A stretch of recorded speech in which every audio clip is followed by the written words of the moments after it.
إن الحمد لله نحمده ونستعينه ونستغفره ونعوذ بالله من شرور أنفسنا وسيئات أعمالنا من يهده الله فلا مضل له ومن يضلل فلا هادي له وأشهد أن لا إله إلا الله وحده لا شريك له وأشهد أن محمدا عبده ورسوله يا أيها الذين آمنوا اتقوا الله حق تقاته ولا تموتن إلا وأنتم مسلمون يا أيها الناس اتقوا ربكم الذي خلقكم من نفس واحدة وخلق منها زوجها وبث منهما رجالا كثيرا ونساء واتقوا الله الذي تساءلون به والأرحام إن الله كان عليكم رقيبا يا أيها الذين آمنوا اتقوا الله وقولوا قولا سديدا يصلح لكم أعمالكم ويغفر لكم ذنوبكم ومن يطع الله ورسوله فقد فاز فوزا عظيما أما بعد فإن أصدق الحديث كتاب الله وخير الهدي هدي محمد صلى الله عليه وسلم وشر الأمور محدثاتها وكل محدثة بدعة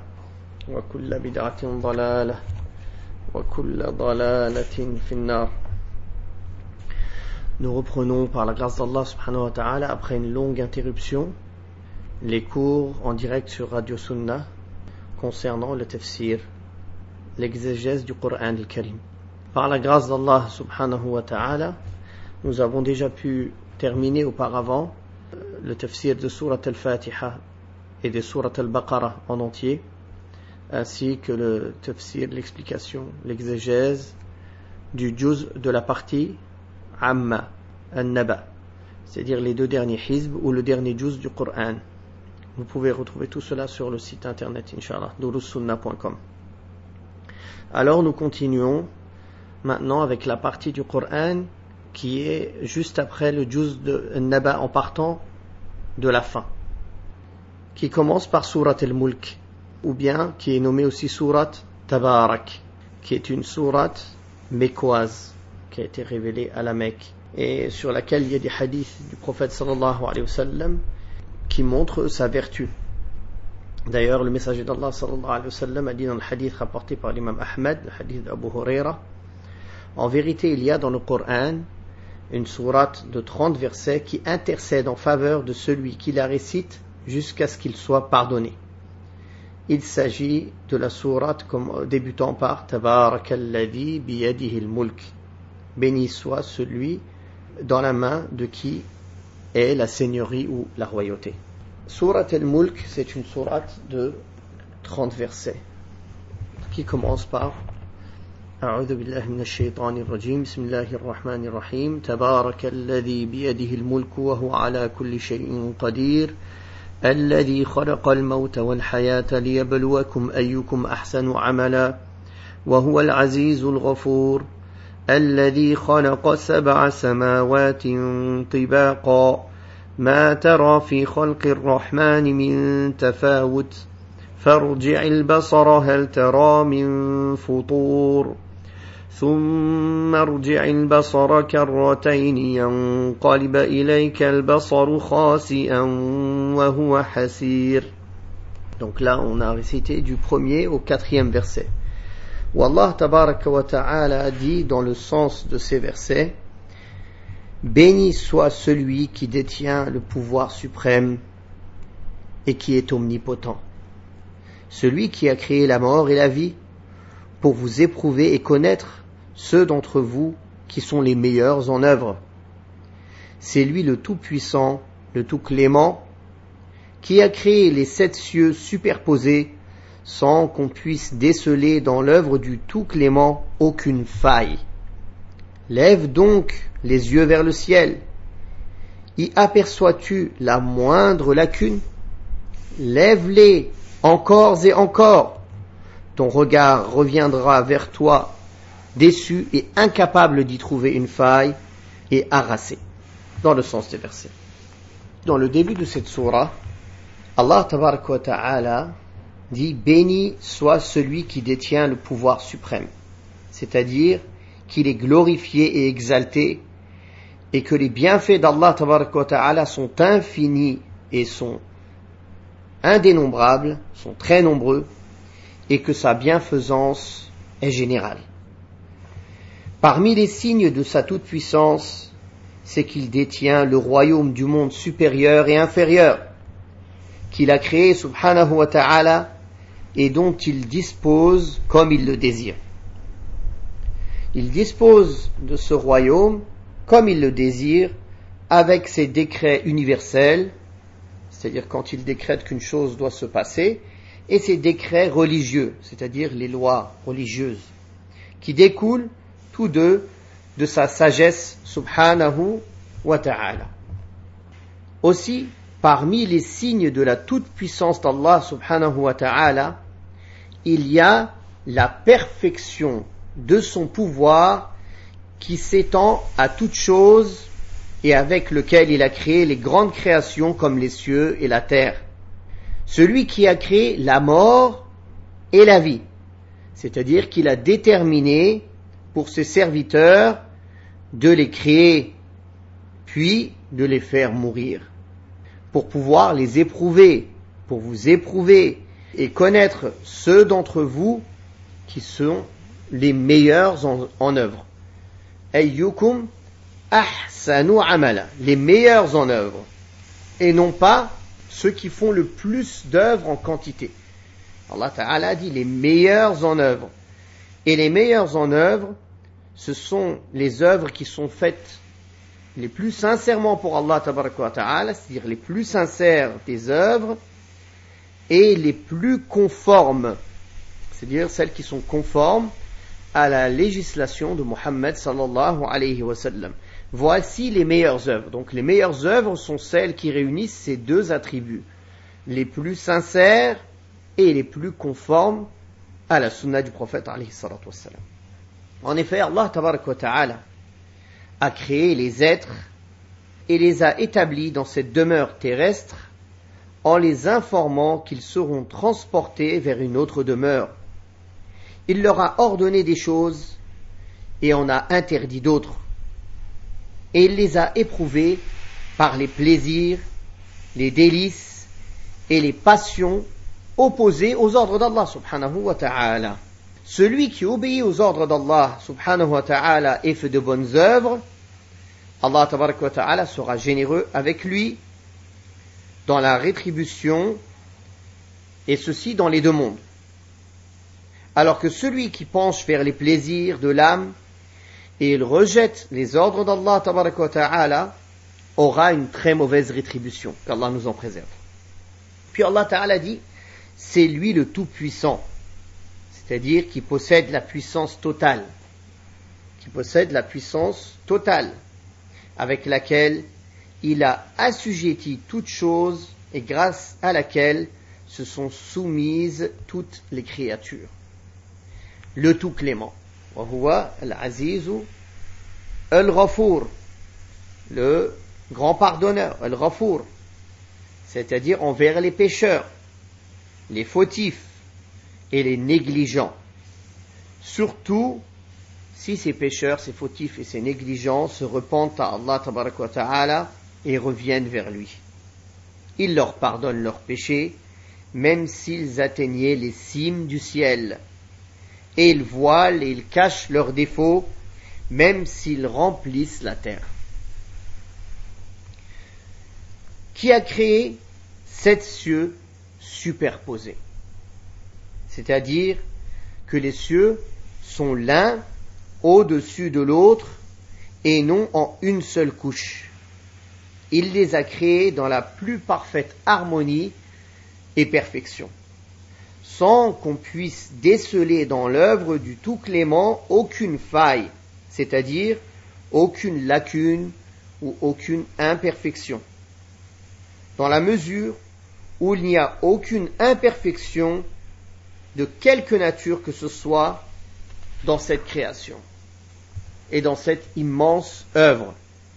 Elle est donc parfaite, impeccable et harmonieuse à tout point de vue, dans sa couleur, dans sa nature, dans son élévation, de même que dans ce qu'elle contient dans le ciel, comme soleil, comme lune, comme planète, comme étoile, dans la mesure aussi où sa perfection est visible aux yeux.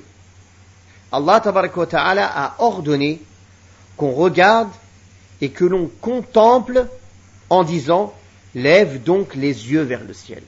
Lève donc les yeux vers le ciel. Hal tara min futur. Y aperçois-tu la moindre lacune, la moindre faille, la moindre imperfection? Non, bien sûr. Lève-les encore et encore. Il faut entendre par là qu'Allah tabaraka wa ta'ala demande à l'être humain de contempler. Et il lui demande la contemplation répétée et la fréquence de la méditation sur la création des cieux. Et là, Allah Ta'ala dit dans le sens, ton regard reviendra vers toi, déçu et harassé, c'est-à-dire incapable de trouver une faille ou une lacune, même s'il fait tout son possible pour les trouver. Puis Allah Ta'ala ensuite mentionna à titre d'exemple de cette beauté et de cette perfection une partie de cette création des cieux en disant وَلَقَدْ زَيَّنَّا السَّمَاءَ الدُّنْيَا بِمَصَابِيحَ وَجَعَلْنَاهَا رُجُومًا لِلشَّيَاطِينِ وَأَعْتَدْنَا لَهُمْ عَذَابَ السَّعِيرِ وَلِلَّذِينَ كَفَرُوا بِرَبِّهِمْ عَذَابُ جَهَنَّمَ وَبِئْسَ الْمَصِيرُ إِذَا أُلْقُوا فِيهَا سَمِعُوا لَهَا شَهِيقًا وَهِيَ تَفُورُ تَكَادُ تَمَيَّزُ مِنَ الْغَيْظِ كُلَّمَا أُلْقِيَ فِيهَا فَوْجٌ سَأَلَهُمْ خَزَنَتُهَا أَلَمْ يَأْتِكُمْ نَذِيرٌ قالوا بلى قد جاءنا نذير فكذبنا وقلنا ما نزل الله من شيء إن أنتم إلا في ضلال كبير وقالوا لو كنا نسمع أو نعقل ما كنا في أصحاب السعير فاعترفوا بذنبهم فسحقا لأصحاب السعير.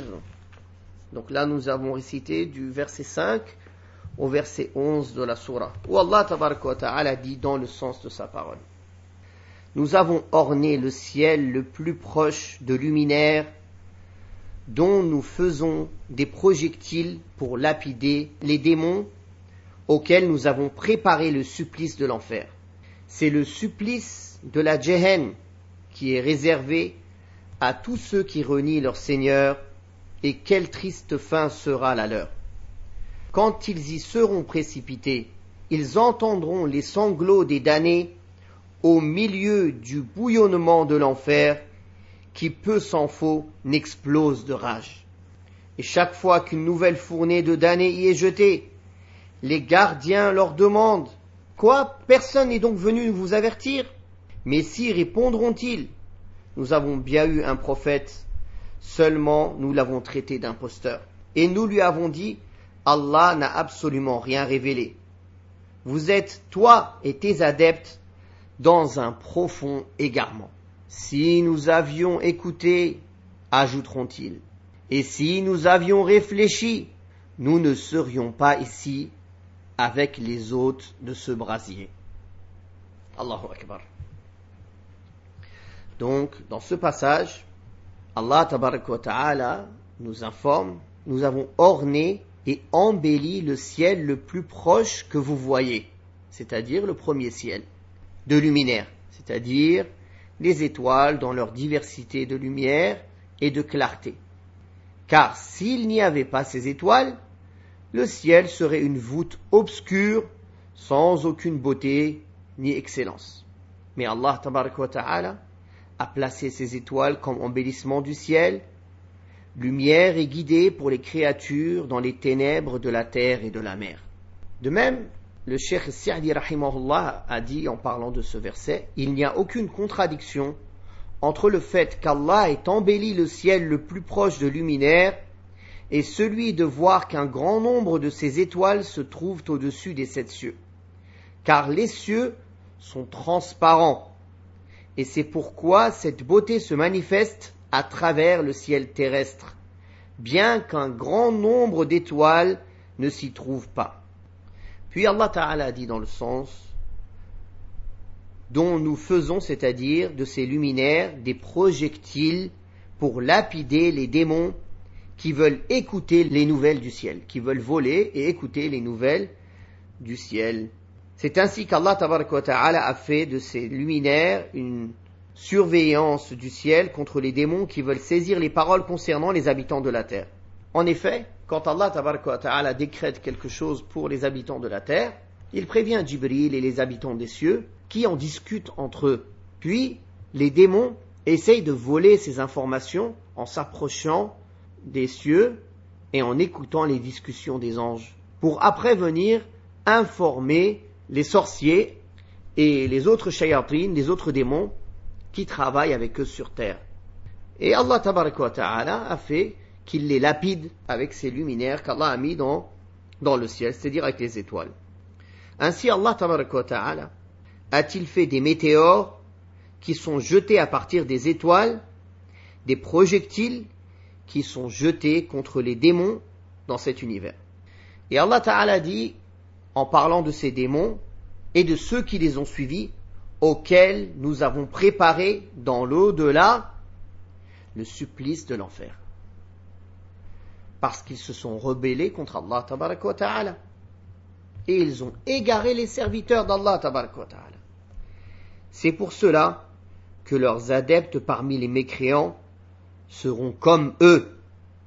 Allah leur préparera le châtiment du brasier. Il a dit à cet effet, c'est le supplice de la Jahannam qui est réservé à tous ceux qui renient leur Seigneur. Et quelle triste fin sera la leur, qu'Allah nous en préserve. C'est-à-dire un supplice humiliant pour ceux qui le subissent, quand ils y seront précipités. À titre d'humiliation et d'avilissement, ils entendront les sanglots et les cris et les pleurs des damnés de l'enfer. Des cris terribles et forts qui vont les terrifier.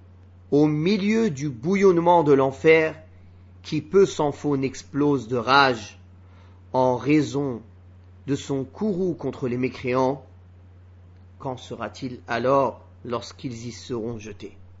Ensuite, il montra le reproche que feront les gardiens de l'enfer aux mécréants, en leur disant, et chaque fois qu'une nouvelle fournée de damnés y est jetée, les gardiens leur demanderont, quoi? Personne n'est donc venu vous avertir?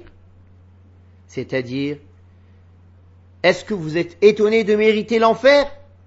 Comme si personne n'était venu auparavant vous avertir et vous mettre en garde contre cela. Et comme si personne n'était venu vous informer auparavant de l'existence de l'enfer et du châtiment pour ceux qui mécroient en Allah. Mais si, répondront-ils, nous avons bien eu un avertisseur, c'est-à-dire un prophète. Seulement, nous l'avons traité d'imposteur et nous lui avons dit, Allah n'a absolument rien révélé, vous êtes toi et tes suiveurs dans un profond égarement. Ils ont donc renié et ils ont réuni entre la négation personnelle et la négation commune de tout ce qu'Allah a révélé. Bien plus, cela ne leur a pas suffi puisqu'ils ont traité les messagers qui sont l'exemple même de la bonne guidée, qui sont venus pour leur bien, ils les ont traités et ils les ont taxés d'être des égarés, voire même d'être dans un profond égarement. Existe-t-il un entêtement, une arrogance et un égarement plus grand que cela?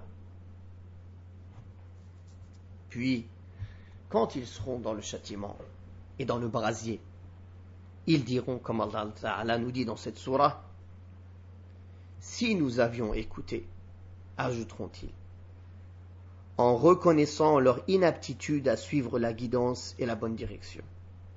Et si nous avions réfléchi, c'est-à-dire si nous avions utilisé cette raison qu'Allah nous a octroyée, par laquelle il nous a différenciés des animaux, si cette raison nous l'avions utilisée à bon escient, si nous avions réfléchi, si nous avions écouté, nous ne serions pas ici avec les hôtes de ce brasier. Ils se sont privés eux-mêmes des voies de la guidée, à savoir l'écoute de ce qui a été révélé par Allah et apporté par les messagers. Car avant de pouvoir raisonner, il faut écouter. Aujourd'hui, il y a beaucoup de mécréants ou d'égarés qui ne veulent même pas écouter. Ils ne veulent même pas tendre l'oreille et écouter pour pouvoir après réfléchir et peser le pour et le contre et voir est-ce que effectivement ce message est un message raisonné. Non, ils n'écoutent même pas. D'abord, il faut écouter, à savoir écouter ce qu'Allah Ta'ala a révélé à ses messagers. Puis, raisonner. La raison qui profite à l'individu et qui le guide et le dirige vers la réalité des choses, en l'incitant à opter pour tout ce qui est bien et à se détourner de tout ce qui est mal. Ils n'ont donc ni la volonté d'écouter et encore moins la volonté de raisonner. À l'inverse, les gens de la foi et de la certitude, les gens de la connaissance et les partisans de la sincérité et de la foi, leur foi se renforce par ces preuves qu'ils écoutent, ces preuves auditives, en écoutant ce qui leur parvient de la part d'Allah et qui a été apporté par le messager d'Allah, sallallahu alayhi wa sallam, sur le plan de la science, de la connaissance et de la pratique. Ils renforcent ainsi leur foi et aussi, après les preuves des textes, c'est-à-dire qui ont été révélés, ils renforcent leur foi par les preuves rationnelles qui leur permettent de distinguer entre la guidée et l'égarement, entre le bien et le mal. Leur foi est conforme à ce dont Allah leur a fait don comme conformité aux preuves rationnelles et textuelles. Gloire à celui qui distingue qui il veut par ses faveurs et qui avilit qui il veut, ceux qui ne sont pas dignes du bien. Puis Allah tabaraka wa ta'ala a dit ensuite au sujet de ces damnés qui sont en enfer, en reconnaissant leurs injustices et leur entêtement, dans le verset 11, ainsi ils reconnaissent leurs méfaits. Malheur donc aux habitants du brasier. C'est-à-dire qu'ils seront voués à la perte, à l'éloignement et au malheur, car ils se seront privés de la rétribution d'Allah et auront mérité le brasier qui sera leur demeure éternelle. Puis Allah tabaraka wa ta'ala dit dans le verset 12, 13 et 14, donc d'abord je vais les réciter. أعوذ بالله من الشيطان الرجيم إن الذين يخشون ربهم بالغيب لهم مغفرة وأجر كبير وأسروا قولكم أو اجهروا به إنه عليم بذات الصدور ألا يعلم من خلق وهو اللطيف الخبير.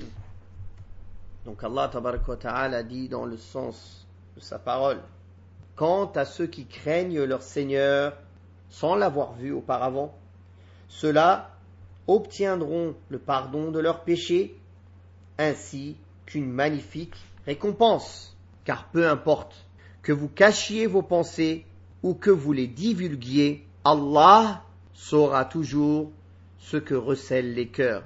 Et quoi, Allah ignorerait-il ce qu'il a lui-même créé, lui, le subtil, le si bien informé.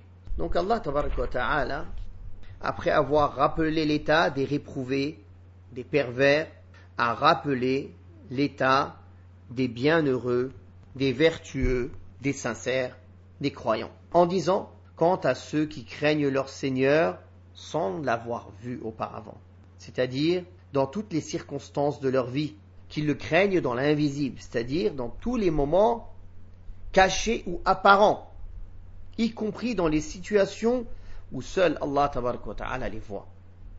Aussi, ils ne lui désobéissent pas et ne négligent pas ce qu'il leur a ordonné subhanahu wa ta'ala.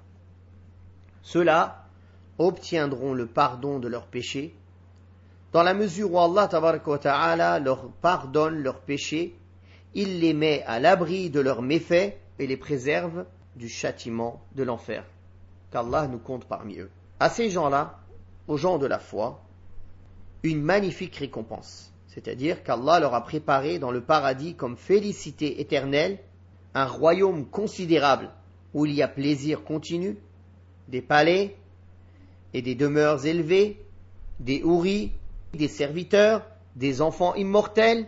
Plus que cela et plus sublime que cela encore, ils obtiendront la satisfaction du miséricordieux subhanahu wa ta'ala qu'Allah accorde aux élus du paradis. Allahumma ja'alna minhum. Quand Allah tabaraka wa ta'ala dit, car peu importe que vous cachiez vos pensées ou que vous les divulguiez. Il s'agit là d'un rappel du Très-Haut subhanahu wa ta'ala qui rappelle l'immensité de sa science et de la globalité de sa subtilité. Car peu importe que vous cachiez vos pensées ou que vous les divulguiez. C'est-à-dire que pour Allah tabaraka wa ta'ala, pour lui, tout est pareil. Les choses cachées ou les choses apparentes sont connues par Allah tabaraka wa ta'ala. Allah saura toujours ce que recèlent les cœurs. Allah connaît les intentions, bonnes ou mauvaises. Allah connaît les objectifs, bons ou mauvais. Allah connaît les volontés. Que dire alors des paroles et des actes qui sont audibles et visibles, si Allah Ta'ala connaît toutes ces choses qui sont dans les poitrines et qui sont cachées. Il a dit ensuite, et quoi? Allah ignorerait-il ce qu'il a lui-même créé? C'est-à-dire, si nous savons qu'Allah a créé les hommes, comment celui qui l'a conçu et qui l'a créé et perfectionné cette création peut-il être ignorant de ce qu'il a en lui-même? Ou peut-il ne pas le connaître? Allah nous a créés, il nous connaît mieux que tous, subhanahu wa ta'ala. C'est lui le subtil et le si bien informé, c'est-à-dire celui dont la science et la connaissance sont subtiles, au point de percevoir les secrets et les tréfonds des âmes, ainsi que les mystères des choses. Il connaît tous les secrets et même les pensées les plus intimes. Subhanahu wa ta'ala. Il connaît tous les secrets et même les pensées les plus intimes. Comme Allah tabaraka wa ta'ala dit dans le Coran, وَهُوَ الَّذِي يَعْلَمُ السِّرَّ وَأَخْفَى. وَهُوَ الَّذِي يَعْلَمُ السِّرَّ وَأَخْفَى. Subhanahu wa ta'ala. Parmi les significations de Latif est qu'il fait preuve de subtilité envers ses serviteurs et ses proches, en leur accordant ses bienfaits et ses faveurs sans qu'ils ne s'en aperçoivent, en les protégeant du mal là où ils ne s'attendent pas et en les élevant au plus haut degré par des moyens qu'ils ne s'imaginent pas. Plus que cela, il lui arrive de les soumettre à des choses qu'ils abhorrent, c'est-à-dire qu'ils détestent, qu'ils réprouvent, afin qu'ils atteignent les plus hauts degrés et les degrés les plus élevés et les aspirations les plus majestueuses. Subhanallah, Allah tabaraka wa ta'ala, quand il aime un serviteur, il l'éprouve. Et il lui donne parfois des choses qu'il déteste, pour que ce soit une cause d'effacer une partie de ses fautes. Pour que ce soit une cause d'effacer une partie de ses fautes. D'ailleurs, il est rapporté de Khalid ibn al-Walid, radiyallahu anhu, qu'il a épousé une femme et qu'au bout de 6 mois, il l'a divorcée. Cette femme a dit, que me reproches-tu donc?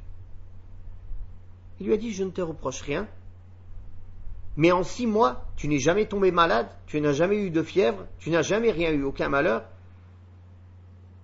J'ai peur que tu sois parmi les gens qui vont être châtiés dans l'au-delà.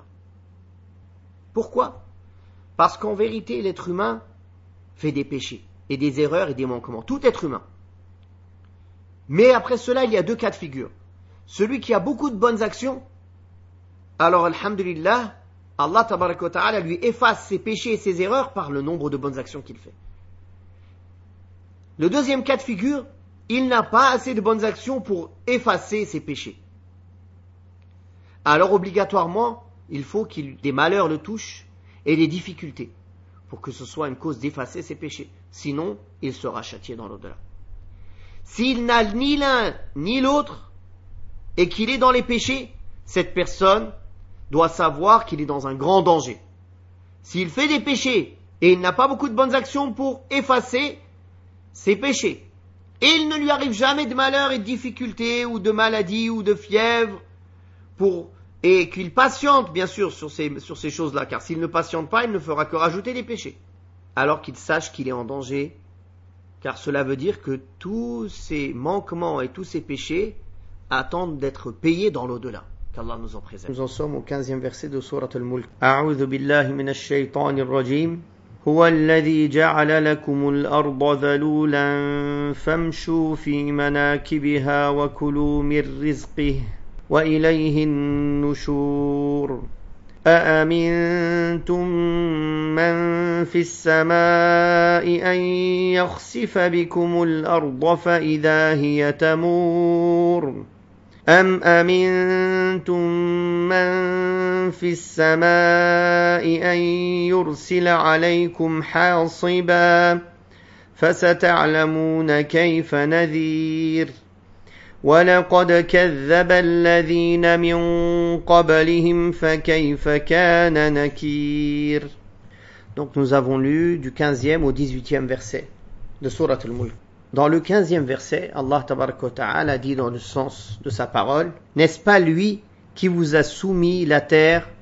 Parcourez donc ces grandes étendues et mangez de ce qu'Allah vous a octroyé, c'est vers lui que se fera votre retour. C'est-à-dire que c'est Allah tabaraka wa ta'ala qui vous a soumis cette terre et l'a assujettie à votre service afin que vous obteniez tout ce que vous désiriez selon vos besoins en semences, édifices, cultures et routes qui vous permettent d'atteindre les contrées les plus reculées. Parcourez donc ces grandes étendues pour rechercher ses sources et ses profits et mangez de ce qu'Allah tabaraka wa ta'ala vous a octroyé. C'est vers lui seul que se fera votre retour, c'est-à-dire après votre passage dans ce bas monde dont Allah a fait une demeure d'épreuve et un lieu de passage vers l'au-delà, vous serez ressuscités après votre mort et vous serez rassemblés devant Allah qui vous rétribuera pour vos bonnes et vos mauvaises œuvres. Dans les versets 16 à 18, dans le sens de sa parole, Allah tabaraka wa ta'ala a dit « Êtes-vous sûr que celui qui est au ciel ne vous fera pas engloutir par la terre lorsque celle-ci se mettra à trembler sous vos pieds? Êtes-vous sûr que celui qui est au ciel ne déchaînera pas contre vous une tempête de pierres? Peut-être comprendrez-vous alors le sens de mes avertissements. Les peuples qui les ont devancés avaient eux aussi crié au mensonge, et quelle ne fut point alors ma réprobation. » Il s'agit dans ces versets d'un avertissement de la part d'Allah subhanahu wa ta'ala et d'une menace à l'endroit de ceux qui persistent dans leur iniquité, dans leur transgression, dans leur désobéissance qui implique la survenance d'un châtiment exemplaire et mérité. C'est pour cela qu'Allah tabaraka wa ta'ala a dit « Êtes-vous sûr que celui qui est au ciel, c'est-à-dire Allah tabaraka wa ta'ala, le très haut, le très élevé, au-dessus de ses serviteurs et ses créatures, êtes-vous sûr qu'Allah qui est au-dessus du ciel, man fis sama, ne vous fera pas engloutir par la terre lorsque celle-ci se mettra à trembler sous vos pieds en vous exterminant et en vous faisant périr. Êtes-vous sûr que celui qui est au ciel ne déchaînera pas contre vous une tempête de pierre, c'est-à-dire un châtiment du ciel pour se venger de vous. Peut-être comprendrez-vous alors le sens de mes avertissements, c'est-à-dire comment arrivera ce contre quoi les messagers et les écritures sacrées vous ont mis en garde. Ne vous croyez donc pas à l'abri d'un châtiment d'Allah subhanahu wa ta'ala, pouvant survenir de la terre ou du ciel, car vous rencontrerez votre sort tôt ou tard. En effet, ceux qui vous ont précédés ont nié comme vous le faites, et Allah les a exterminés. Regardez donc comment leur négation d'Allah leur a fait hâter le châtiment terrestre dans ce bas monde avant le châtiment de l'au-delà. Prenez donc garde qu'il ne vous arrive ce qui leur est arrivé. Puis Allah tabaraka wa ta'ala dit dans les versets 19, 20 et 21, je vais les réciter d'abord en arabe. A'udhu billahi minash shaitanir rajim. أَوَلَمْ يَرَوْا إِلَى الطَّيْرِ فَوْقَهُمْ صَافَّاتٍ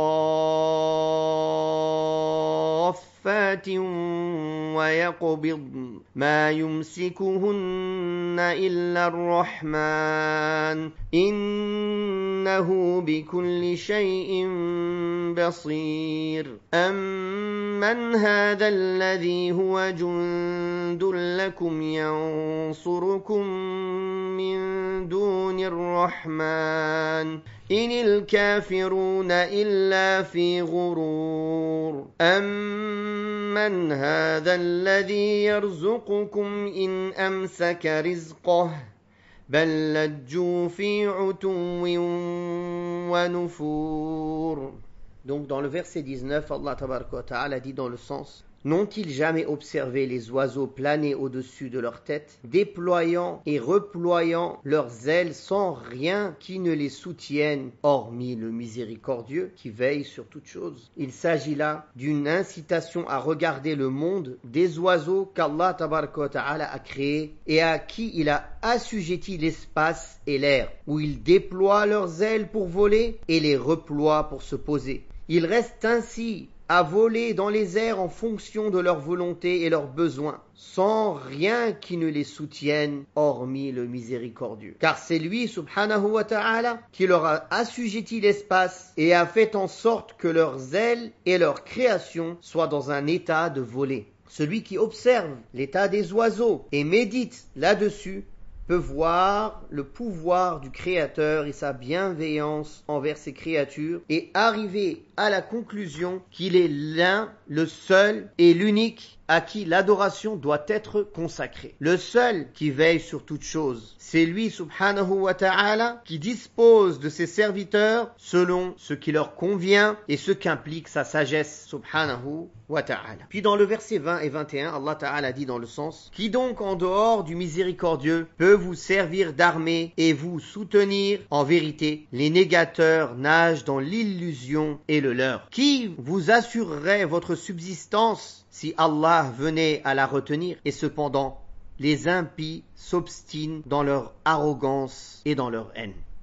Allah Ta'ala s'adresse aux négateurs qui refusent ses ordres et se détournent de la vérité en leur disant: qui donc en dehors du miséricordieux peut vous servir d'armée et vous soutenir? C'est-à-dire, qui peut vous protéger et vous soutenir si le miséricordieux décide de vous châtier? Qui peut repousser ce châtiment loin de vous? Qui peut vous faire triompher de vos ennemis en dehors d'Allah subhanahu wa ta'ala, en dehors du miséricordieux? C'est lui, en effet, qui donne la victoire, le triomphe.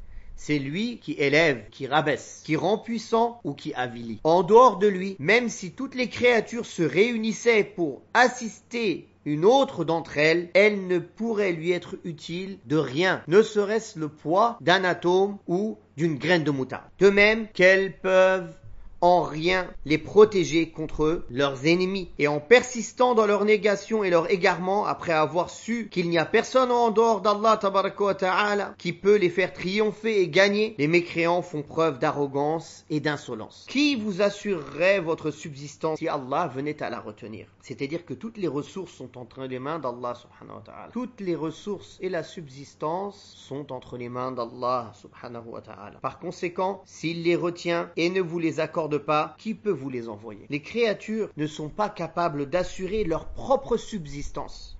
Comment le pourrait-elle alors pour les autres créatures comme elles faibles? Aussi, c'est Allah tabaraka wa ta'ala le pourvoyeur de ressources et de subsistance qui mérite seul d'être adoré. Mais les mécréants s'obstinent, c'est-à-dire qu'ils persistent dans leur arrogance, dans leur dureté, dans leur haine, dans leur refus d'accepter la vérité et de la suivre. Puis Allah tabaraka wa ta'ala dit A'udhu billahi minash shaitanir rajim Afaman yamshi mukibban ala wajhihi ahda amman yamshi sawiyan ala siratin mustaqim Qul huwa alladhi ansha'akum wa ja'ala lakum as-sam'a wal absara wal af'idah qalilan ما تشكرون قل هو الذي ذرأكم في الأرض وإليه تحشرون ويقولون متى هذا الوعد إن كنتم صادقين قل إنما العلم عند الله وإنما أنا نذير مبين. Donc, à partir du verset 22 de Surat al-Mulk, Allah Ta'ala dit dans le sens de sa parole, qui est donc le mieux guidé? Est-ce celui qui va et qui marche la tête baissée, ou bien celui qui marche redressé sur une voie de rectitude? Allah Ta'ala compare ici l'état de deux hommes, pour demander lequel d'entre les deux est le meilleur. Celui qui erre dans l'égarement, qui est plongé dans la mécréance, qui a le cœur fermé au point où la vérité est devenue pour lui un mensonge et vice-versa, ou celui qui est clairvoyant, qui a le cœur ouvert à la vérité et qui marche dans une voie droite et rectiligne, que ce soit par ses paroles, par ses actes et l'ensemble de ses affaires. La simple observation de l'état de ces deux hommes nous permet de distinguer lequel d'entre eux est guidé dans la voie droite et lequel est égaré. Et on voit ici que les agissements sont plus significatifs que les paroles. Puis, dans les versets 23, 24, 25 et 26, Allah Ta'ala dit dans le sens de sa parole, dit, c'est Allah qui vous a créé, vous a donné l'ouïe, la vue et la raison, mais vous lui en êtes rarement reconnaissant. Dit, c'est lui qui vous a répandu sur la terre, et c'est devant lui que vous comparaîtrez un jour. Quand donc se réalisera cette promesse si vous êtes sincères? Demandent les infidèles. Réponds-leur, Allah seul le sait. Ma mission se limite à vous avertir avec clarté. Allah tabaraka wa ta'ala dit ici, en montrant qu'il est le seul digne d'être adoré, et en appelant ses serviteurs à lui être reconnaissants et à l'adorer exclusivement, dit, c'est Allah qui vous a créé. C'est-à-dire que c'est lui qui vous a fait sortir du néant sans qu'il n'ait besoin d'aide ou d'assistance. Et en vous créant, il a perfectionné votre création. En vous donnant l'ouïe, la vue, la raison, qui sont les choses les plus importantes dans l'homme et les capacités humaines les plus parfaites. Mais malgré ces faveurs, vous lui en êtes rarement reconnaissant. Et les serviteurs qui sont reconnaissants envers Allah tabaraka wa ta'ala sont très rares. Ceux qui lui rendent grâce sont très rares. Encore pire que cela, ils adorent autre que lui. C'est lui qui nous a créés, c'est Allah qui nous a créés, et la personne, elle va adorer autre que lui, invoquer autre que lui, alors qu'il est le seul à mériter l'adoration subhanahu wa ta'ala. Dit, c'est lui qui vous a répandu sur la terre, qui vous a dispersé dans ces contrées, et vous a fait habiter ces régions, en vous ordonnant des choses et en vous en interdisant d'autres, en vous accordant beaucoup de ses faveurs, dont vous profitez chaque jour et à chaque moment, et qui après cela vous rassemblera pour le jour de la résurrection. Cependant, Cette promesse de la rétribution est niée par les mécréants qui disent en mentant. Quand donc se réalisera cette promesse si vous êtes sincères? Ils ont utilisé l'argument de l'annonce du moment de l'avènement de l'heure comme une condition pour croire au jour du jugement et de la rétribution. Or, c'est là une forme d'entêtement supplémentaire et d'arrogance. En effet, la connaissance de ce moment n'appartient qu'à Allah tabaraka wa ta'ala seul, et nul n'en a connaissance à part lui. Il n'y a donc aucune relation entre le fait de croire en cette information et la connaissance du moment de son avènement, car la sincérité se reconnaît à ses preuves. Or, Allah tabaraka wa ta'ala a apporté comme preuve et argument quant à la véracité d'un tel événement, ce qui ne laisse aucun doute pour celui qui sait raisonner, entendre la leçon et retenir. Puis Allah tabaraka wa ta'ala finit cette sourate, donc entre les versets 27 et 30, en disant, donc on va réciter d'abord le Coran.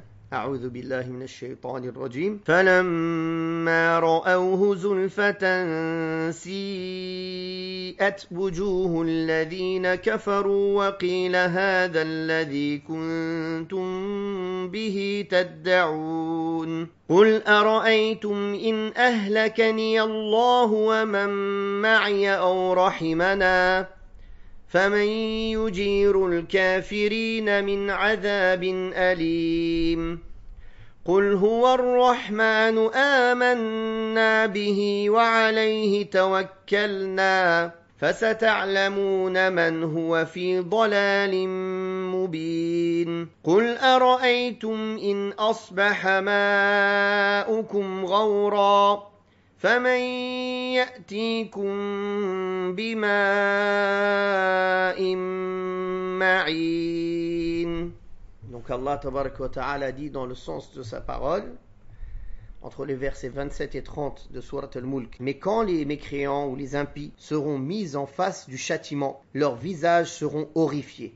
On leur dira alors, c'est pourtant ce que vous réclamiez. Dis-leur, réfléchissez bien, qu'Allah me fasse périr, moi et mes compagnons, ou qu'il nous fasse miséricorde. Qui donc vous protégera? Qui donc protégera les négateurs d'un châtiment douloureux? Dis-leur encore, c'est lui le tout clément, en qui nous croyons et en qui nous plaçons notre confiance, et en qui nous plaçons notre totale confiance. Vous saurez bientôt qui de nous deux est dans un égarement évident. Dis-leur enfin, réfléchissez bien. Si jamais l'eau que vous buvez venait à tarir, qui pourrait alors étancher votre soif? Dans ces versets, on voit que les mécréants proclamaient et proclament leur mécréance avec arrogance lorsqu'ils se trouvent dans ce bas monde.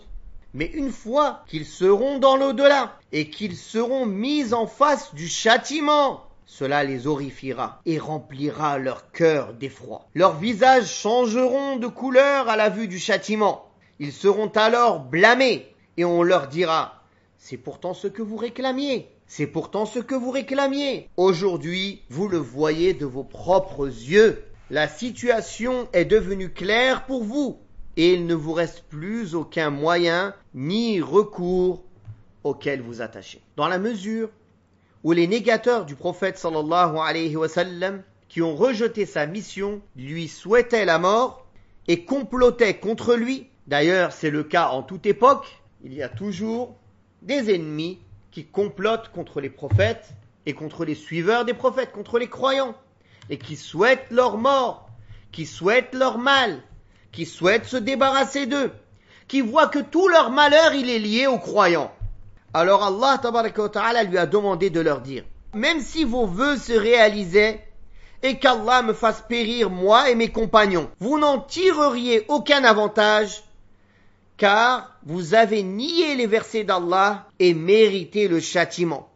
Qui donc vous protégera d'un châtiment dont l'avènement est inéluctable? De ce fait, votre souci de me voir périr ne vous sera d'aucune utilité. Ces mécréants prétendaient aussi qu'ils étaient dans la voie de la guidée, alors que le messager d'Allah était dans celle de l'égarement. Ils ne cessaient de répéter cela en polémiquant à ce sujet. Allah ordonna donc à son messager de parler de sa situation et de celle de ses disciples, de façon à montrer à tout à chacun leur guidance et leur piété. Pour ce faire, il lui ordonna de dire, c'est lui le tout clément, en qui nous croyons et en qui nous plaçons notre totale confiance. Subhanallah. Voilà la situation en toute époque. Aujourd'hui, les musulmans qui sont persécutés pour leur foi, dont on souhaite qu'ils n'existent plus, qu'ils soient éradiqués, qu'ils soient rejetés à cause de leur foi, dont les mécréants, avec qui les mécréants viennent polémiquer, comme au temps du prophète sallallahu alayhi wa sallam pour dire « Nous on est bien guidés, vous vous êtes égarés, vous êtes dans un égarement évident ». Ils viennent leur mettre des doutes sur leurs principes, sur leur foi, sur leur croyance. Alors qu'est-ce qu'a ordonné Allah tabaraka wa ta'ala au prophète sallallahu alayhi wa sallam et aux compagnons? Et qu'est-ce qu'Allah a ordonné à tout croyant après eux, qui est dans la même situation qu'eux? De dire Qul huwa ar-Rahmanu amanna bihi wa alayhi tawakkalna. Dit, c'est lui le tout miséricordieux, en qui nous avons cru, en qui nous croyons, et c'est en lui seul que nous plaçons notre confiance. Or, la foi implique la croyance secrète et intime, de même qu'elle implique les actes cachés et apparents. Et dans la mesure où l'existence et la perfection des œuvres dépendent de la confiance en Allah, Allah a distingué la confiance d'entre tous les actes, bien qu'elle entre dans l'optique de la foi et fasse partie de ses implications. Comme a dit Allah tabaraka wa ta'ala dans un autre verset, وَعَلَى اللَّهِ فَتَوَكَّلُوا إِن كُنتُم مُؤْمِنِينَ. Placez votre confiance en Allah si vous êtes vraiment croyant. Si telle est la situation du messager d'Allah sallallahu alayhi wa sallam et celle de ses adeptes, une situation qui implique le salut et la félicité éternelle, et si la situation de ses adversaires est son opposé, par conséquent, ceux-ci n'ont ni foi ni confiance en Allah. Ceci est évident pour celui qui est dans la voie de la guidée et celui qui est dans un égarement manifeste. De même, il incombe aux croyants de prendre exemple sur le prophète sallallahu alayhi wa sallam et ses suiveurs en plaçant leur confiance totale en Allah et en s'accrochant aux ordres d'Allah tabaraka wa ta'ala, quoi qu'en soit le prix à payer. Ensuite, Allah tabaraka wa ta'ala finit par rappeler son pouvoir exclusif d'accorder les faveurs, surtout la faveur de l'eau, avec laquelle il donne vie à toute chose, en disant « Dis-leur enfin, réfléchissez bien, si jamais l'eau que vous buvez venait à tarir, c'est-à-dire à disparaître, qui pourrait alors étancher votre soif? Puisque c'est avec cette eau que vous étanchez votre soif, vous abreuvez votre bétail, vous arrosez vos cultures et vos arbres. » Cette interrogation a le sens de la négation, c'est-à-dire que personne n'est en mesure de faire cela en dehors d'Allah subhanahu wa ta'ala. Walhamdulillahi rabbil alamin. Avec ces quelques mots, nous avons fini une explication succincte de Surat al-Mulk et nous allons continuer la prochaine fois par la permission d'Allah tabaraka wa ta'ala avec Surat al-Qalam. Wallahu ta'ala a'la wa a'lam. Wa sallallahu ala Muhammadin wa ala alihi wa sahbihi wa sallam.